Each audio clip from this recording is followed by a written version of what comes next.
നമസ്കാരം. UK മലയാളി ന്യൂസിലേക്ക് സ്വാഗതം.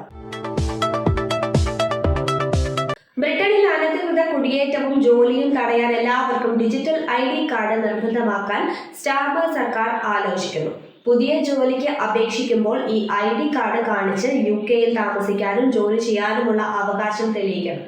താമസം മാറുമ്പോഴോ സർക്കാർ ആനുകൂല്യങ്ങൾക്ക് അപേക്ഷിക്കുമ്പോഴോ പൊതുസേവനങ്ങൾ തേടുമ്പോഴോ ഈ കാർഡ് ആവശ്യമായി വരും. 15 വർഷം മുൻപ് ടോണി ബ്ലെയർ സർക്കാർ ഈ പദ്ധതി ആലോചിച്ചെങ്കിലും സിവിൽ ലിബർട്ടി ആശങ്കകൾ കാരണം ഉപേക്ഷിച്ചിരുന്നു. ഫ്രഞ്ച് പ്രസിഡന്റ് ഇമ്മാനുവൽ മാക്രോൺ ഉൾപ്പെടെയുള്ളവരുടെ സമ്മർദ്ദത്തെ തുടർന്നാണ് ഈ നീക്കം. ബോട്ടുകൾ വഴിയുള്ള അനധികൃത കുടിയേറ്റം തടയാൻ ഫ്രാൻസ് സഹകരിക്കുമ്പോൾ ബ്രിട്ടനും കർശന നിയമങ്ങൾ കൊണ്ടുവരണമെന്നതാണ് ആവശ്യം. ജൂലൈയിൽ ID കാർഡ് വേണ്ടെന്ന് പറഞ്ഞ ബിസിനസ് സെക്രട്ടറി ജോനാഥൻ റെയ്നോൾഡ്സിന്റെ നിലപാടിനെ മറികടന്നാണ് സ്റ്റാർമർ ഈ തീരുമാനത്തിലേക്ക് നീങ്ങുന്നത്. UK-യിൽ പഠനത്തിനെത്തിയ ഇന്ത്യൻ വിദ്യാർത്ഥികൾ സഞ്ചരിച്ച 2 കാറുകൾ തമ്മിൽ കൂട്ടിയിടിച്ചുണ്ടായ അപകടത്തിൽ 2 പേർ മരിച്ചു. എസെക്സിലെ റെയ്ലീസ് പട്ട് റൗണ്ട് എബൌട്ടിൽ തിങ്കളാഴ്ച പുലർച്ചെ 4:15 ദാരുണമായ അപകടമുണ്ടായത്. ഹൈദരാബാദ് സ്വദേശികളായ 9 വിദ്യാർത്ഥികൾ 2 സംഘങ്ങളിലായി കാറുകളിലാണ് സഞ്ചരിച്ചിരുന്നത്. ഗണേശ വിഗ്രഹ നിമജ്ജന ചടങ്ങിന് ശേഷം വീടുകളിലേക്ക് മടങ്ങുന്നതിനിടെയാണ് അപകടം സംഭവിച്ചത്.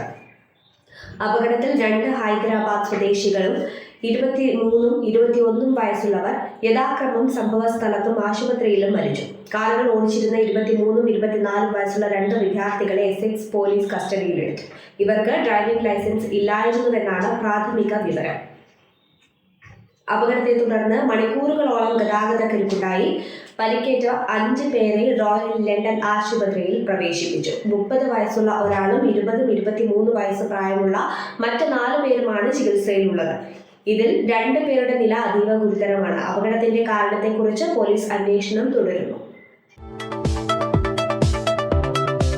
UK ചാൻസലർ റേച്ചൽ റിവ്സ് 2025 നവംബർ 26 ബുധനാഴ്ച ബജറ്റ് അവതരിപ്പിക്കുമെന്ന് പ്രഖ്യാപിച്ചു. ആശുപത്രികൾ, സ്കൂളുകൾ, പോലീസ്, സൈന്യം തുടങ്ങിയവയ്ക്കുള്ള ചിലവുകളും നികുതി പദ്ധതികളും ബജറ്റിൽ വിശദമാക്കും.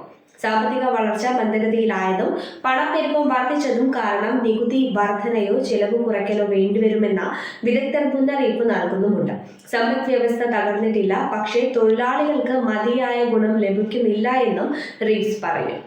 ഓഫീസ് ഫോർ ബഡ്ജറ്റ് റെസ്പോൺസിബിലിറ്റി പുതിയ സാമ്പത്തിക പ്രവചനങ്ങൾ തയ്യാറാക്കുന്നുണ്ട്. ഇത് നിക്ഷേപ വിശ്വാസം നിലനിർത്താൻ നിർണായകമാണ്. ലേബർ പാർട്ടിയുടെ തിരഞ്ഞെടുപ്പ് വാഗ്ദാനം അനുസരിച്ച് വാറ്റ്, നാഷണൽ ഇൻഷുറൻസ്, ആദായ നികുതി എന്നിവ തൊഴിലാളികൾക്ക് വർദ്ധിപ്പിക്കുന്നില്ല. എന്നാൽ പ്രോപ്പർട്ടി നികുതികൾ അല്ലെങ്കിൽ കൗൺസിൽ ടാക്സ് പരിഷ്കരണം എന്നിവ പരിഗണനയിലുണ്ട്. 1998 ശേഷം ഏറ്റവും ഉയർന്ന നിലയിലാണ് കടം തിരിച്ചടയ്ക്കാനുള്ള ചിലവ്. ചാൻസലർക്ക് 10 ബില്യൺ പൗണ്ടിന്റെ സാമ്പത്തിക ഇടം മാത്രമാണ് അവശേഷിക്കുന്നത്.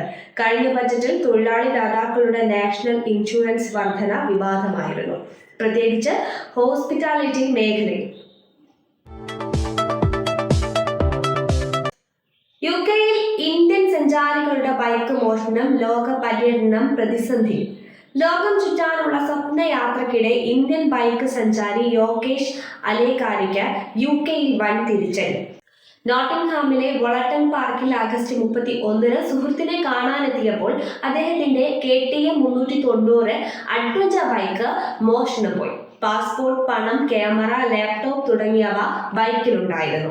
4 സംഘം ചുറ്റിക ഉപയോഗിച്ച് ലോക്ക് പൊളിച്ചാണ് ബൈക്ക് കൊണ്ടുപോയതെന്നാണ് റിപ്പോർട്ട്.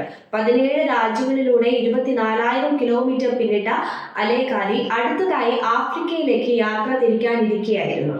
15,000 പൗണ്ട് മൂല്യമുള്ള ബൈക്കും വസ്തുക്കളും നഷ്ടമായതോടെ യാത്ര തുടരാൻ അലേകാരി സോഷ്യൽ മീഡിയ വഴി സഹായം അഭ്യർത്ഥിച്ചു. നോട്ടിംഗ്ഹാംഷിയർ പോലീസ് കേസെടുത്ത് അന്വേഷിക്കുന്നുണ്ടെങ്കിലും ഇതുവരെ പ്രതികളെ കണ്ടെത്താനോ ബൈക്ക് വീണ്ടെടുക്കാനോ കഴിഞ്ഞിട്ടില്ല.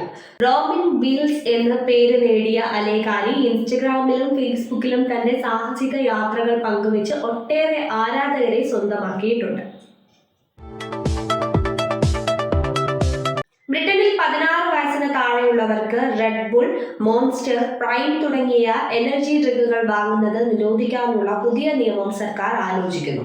കടകൾ, റെസ്റ്റോറന്റുകൾ, കഫേകൾ, വെൻഡിംഗ് മെഷീനുകൾ, ഓൺലൈൻ പ്ലാറ്റ്ഫോമുകൾ എന്നിവിടങ്ങളിൽ നിന്ന് ഇത്തരം പാനീയങ്ങൾ വാങ്ങുന്നത് തടയാനാണ് ഈ നീക്കം. യുകെയിലെ 1/3 കുട്ടികൾ ആഴ്ചകൾ തോറും ഇത്തരം പാനീയങ്ങൾ കഴിക്കുന്നുണ്ടെന്നാണ് കണക്കുകൾ വ്യക്തമാക്കുന്നത്. സൂപ്പർ മാർക്കറ്റുകൾ സ്വമേധയാ നിരോധനം ഏർപ്പെടുത്തിയിട്ടുണ്ടെങ്കിലും പുതിയ നിയമം കർശനമായ നടപടികൾ ഉറപ്പാക്കും.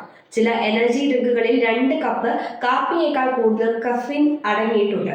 അമിതമായ കഫീൻ ഉപയോഗം തലവേദന, ഉറക്ക പ്രശ്നങ്ങൾ, ഹൃദയമിടിപ്പ് വർധന, ഹൃദയതാളം തകരാറിലാക്കൽ, അപൂർവമായ മരണം വരെ സംഭവിക്കാം. 150 മില്ലിഗ്രാം ലിറ്റർ കൂടുതൽ കഫീൻ അടങ്ങിയ പാനീയങ്ങൾക്ക് കുട്ടികൾക്ക് ശുപാർശ ചെയ്യപ്പെടുന്നില്ല എന്ന മുന്നറിയിപ്പ് ലേബർ നിർബന്ധമാക്കുകയാണ്. കുട്ടികളുടെ ശരീരവും വികസിപ്പിക്കുന്ന മസ്തിഷ്കവും കഫീനോട് കൂടുതൽ സംവേദനക്ഷമമാണെന്നത് വിദഗ്ധർ ചൂണ്ടിക്കാണിക്കുന്നു.